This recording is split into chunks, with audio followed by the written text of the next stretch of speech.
এখানে all Bengal minibus বাস সমন্বয় সমিতি, তারপর ধরুন সিটি সাবারবান বাস সার্ভিস সহ আরো যে বাস অ্যাসোসিয়েশন গুলো আছে তাদের সাথে আমরা বারবার পুলিশ প্রশাসনকে নিয়ে মিটিং করেছি এবং তারা যে দাবিগুলো আমাদের কাছে রাখতো তার যেগুলো যেগুলো সমস্যার সমাধান করা দরকার পরিবহন দপ্তর থেকে সেগুলো আমরা সমাধানে উদ্যোগী হয়েছি।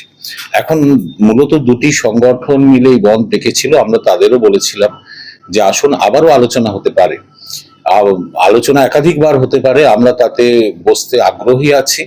এবং আমি গতকাল ডিজি সাহেবের সাথে রাত্রিবেলা আমার কথা হয়, তারই ফলশ্রুতি হিসেবে আজকে পুলিশ প্রশাসন, কলকাতার সিপি ছিলেন এবং ট্রান্সপোর্ট সেক্রেটারি ছিলেন এবং যারা বন্ধ রেখেছে তাদের নিয়ে একটা মিটিং হয়েছে।